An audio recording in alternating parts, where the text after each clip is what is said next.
I'm Eddie Hazzard, and welcome to another episode of Heart of the Brew. Hi, how's it going? And we're going to be going to Buffalo Bill's Brewery to try some of their fantastic beer and taste some of their wonderful food. We're going to show how the beer is made, different flavors that they offer here, and some of their seasonal beer. So stay tuned. See you in a minute.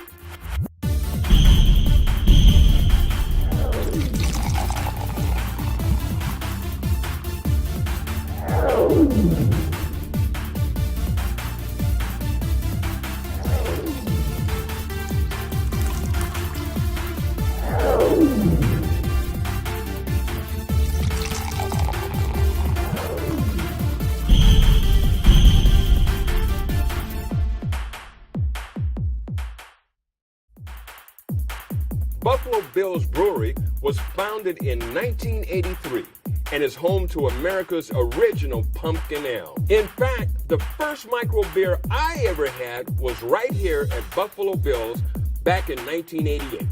And now their beer is sold all across the USA.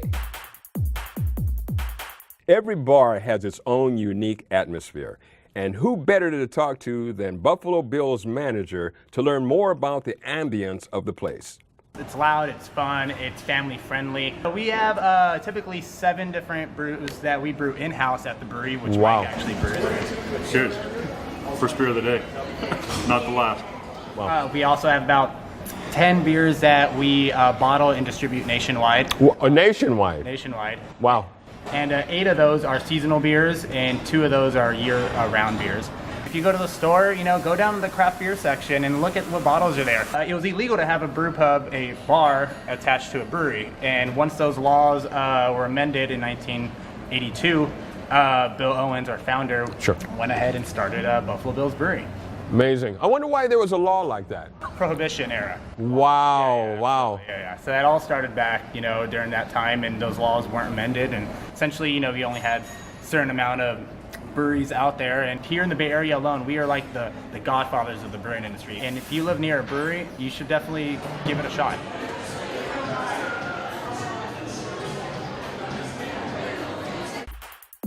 Every brewery has their own secret ingredient that makes their beer the best, and Buffalo Bill's is no different. I had to give the pink slip to my car just to watch what's going on. And I was lucky enough to have the brewmaster himself, Mr. Mike Manti, give us a tour.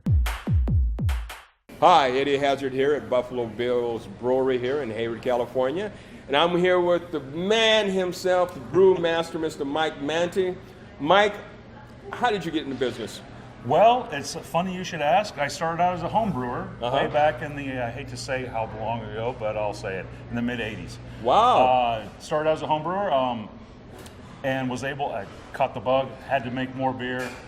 Got a job as a professional for the first time in, I believe it was 1989 at Devil Mountain Brewery.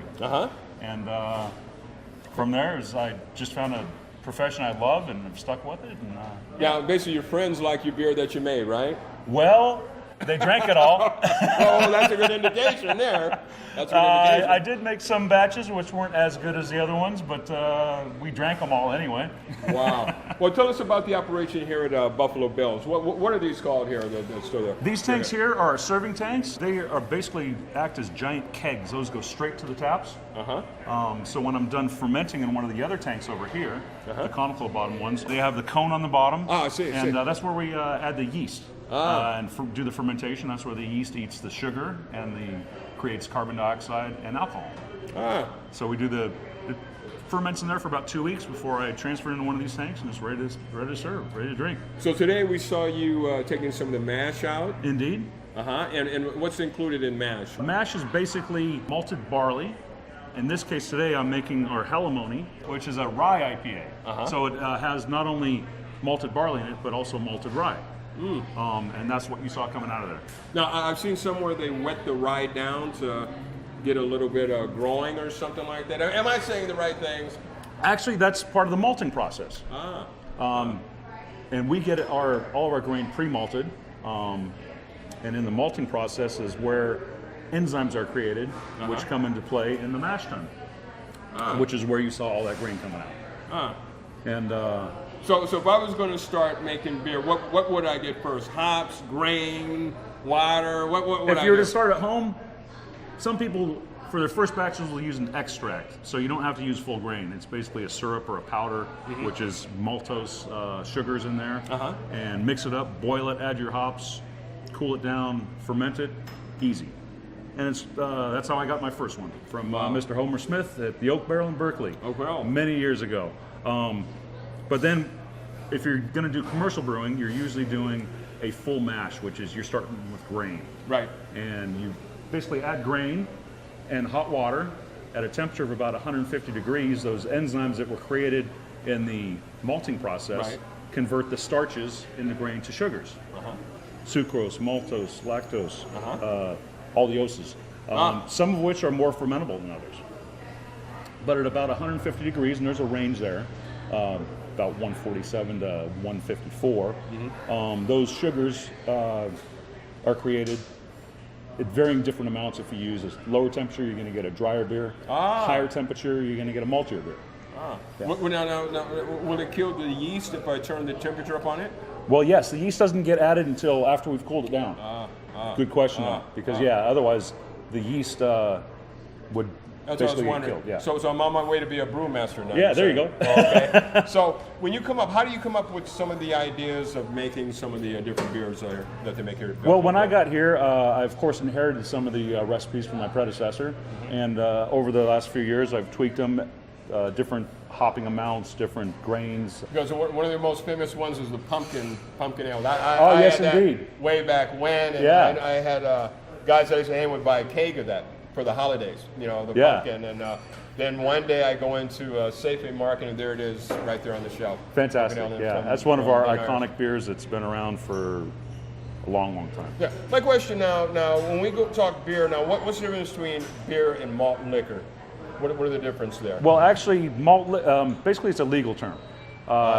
Anything over 5% alcohol, you can't call beer. You have to call it something else. You have to call it malt liquor, or stout, or lager. But it technically, under the feds, you can't really call it beer if it's over 5%. So what is malt liquor? Malt liquor is basically a beer that's strong.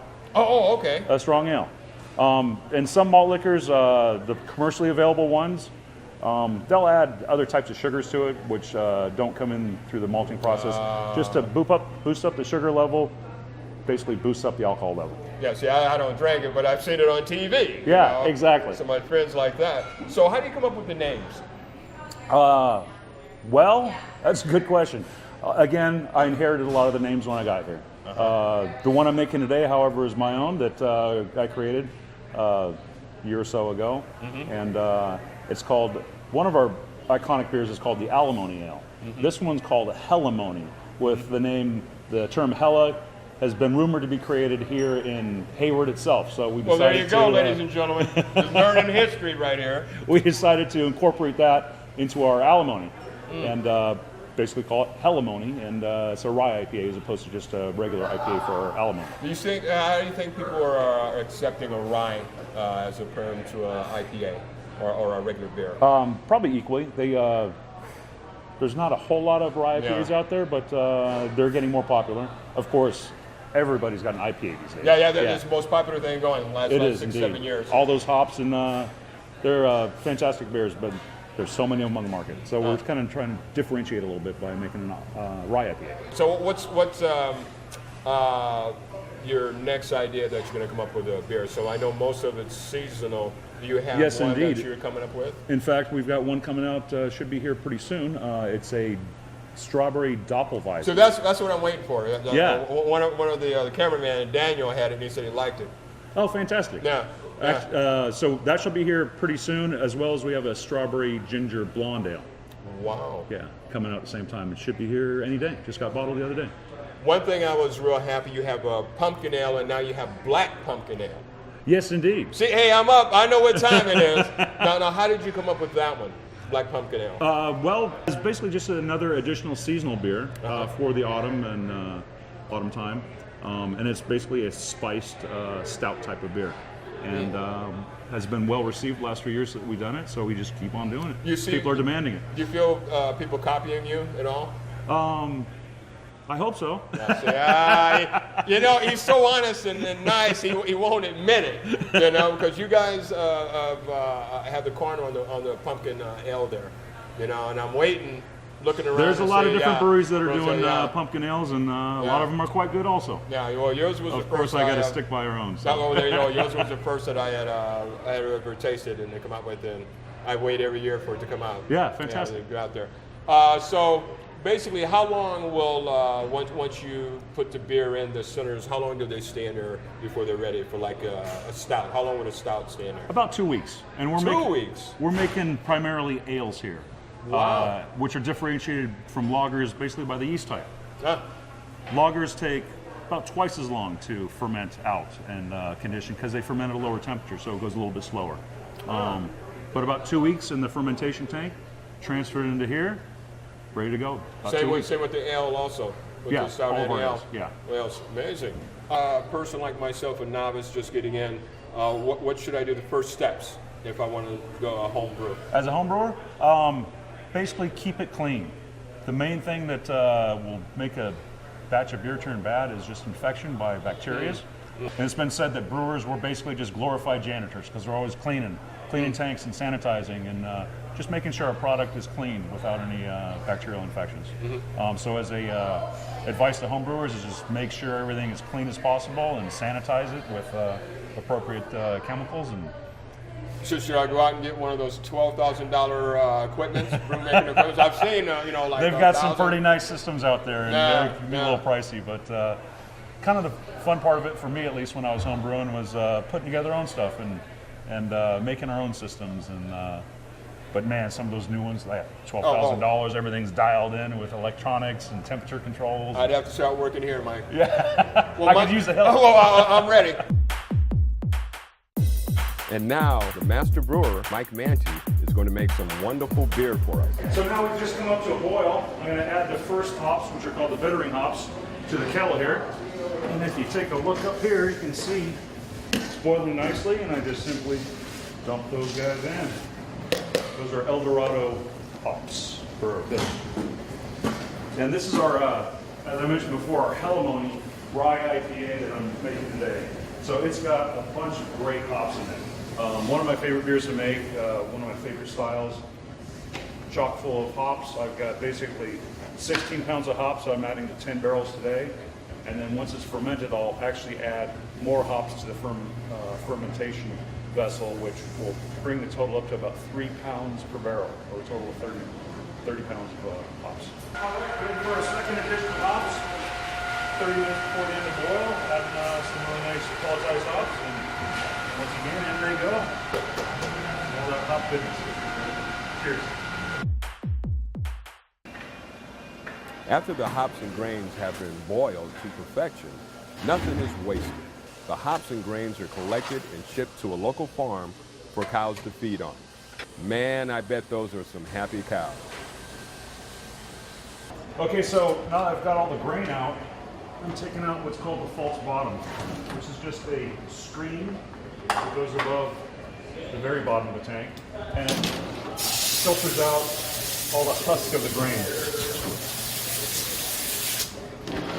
And this is one part right here. It's just a mesh out of stainless steel.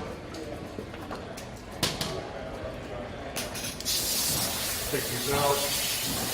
Close them down, get all the grain out of them. We've got great water here in the East Bay for brewing. I don't have to add any minerals in or anything. It's pretty perfect. I do send it through just a charcoal filter, and it filters out chlorine and chlorine. Set it aside also, and then the rest is just spraying the rest of the grain out of the tank and down the drain. Well, Mike, I'd like to thank you so much. My pleasure. So stay tuned for more. We'll be back in a moment. Cheers.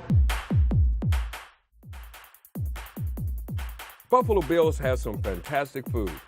From Kobe beef burgers, corned beef and pastrami sandwiches, specialty pizzas, even some vegetarian options. Basically, food for everyone. I talked to some of the regular customers here to see what their favorite dish was. Guys, which one are you? Alex? I'm Joe. That's what Alex. I said. Yeah, right. Alex, Joe, and Alex. How long have you guys been coming here? For years. About 4 years when we started an office here in Hayward. We moved from San Bruno. to Hayward, and as the office brew, the team brew, we have the team meetings here. We come here. Cool. Come here probably twice a week. Wow. One of my team members will be here at least twice a week, maybe 3 times a week. And all my meetings happen here because, you know, it feels really good. It feels homey. It is. It's one of the originals here in Hayward, California. What kind of beer are you guys drinking down here? This is going to be the IPA. I'm not impressed with the rye IPA. I'm a big IPA. Hey, don't say that too loud. Mike might hear you. He's going to pour a beer on your head. But there's always different tastes for different people, Sure, right? And sure. Tasmanian Devil really does me proud. Yeah, I like Tasmania. What are you like?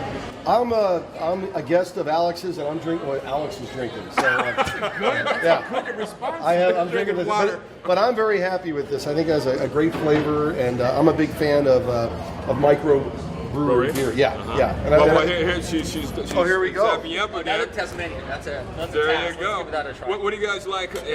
Yeah, thanks a lot. Okay. Yeah, so what do you guys order when you come here? What do you think about the food? I'm pretty set on the buffalo chicken is really good. Oh, man. You know what's really good? The pastrami, half salad. Oh. Amazing. That's what's really gonna get your juices flowing, not gonna fill you up too much. But if you're out with a good friend, There you ahead go. and splurge on the buffalo chicken. Well, so you That's guys what I are say. regulars here. So what would you tell a person who's coming off the street coming into Buffalo Bills? if you want to be treated nice, good service, good food, There you go. good atmosphere, There you go. highly recommend it. It's a great place. We'd like to thank you for joining us for another episode of Heart of the Brew. And when you're in Hayward, come on down to B Street. You'll see the wonderful historic Buffalo Bills Brewery. And make sure you come on down and drink my favorite drink, the oatmeal stout. Before you go, I come bearing gifts. Hey, thanks, Yeah. Alex. Hey, I want to thank you for stopping by. Oh, thank you, Yeah, man. absolutely. Thank you. Appreciate it. We had a good time here. Awesome. So I got you a Tasmanian Devil shirt so you can take home with you, Oh, I definitely will. and a 64-ounce growler from Buffalo Bills. Whoa! Ladies and gentlemen, this is some of the stuff you'll find when you come here. Wow. And it's my favorite porter. Thank you, Alex. We had a good time, my friend. Absolutely. Well, cheers. Thanks for stopping by. Join us for another round on Heart of the Brew.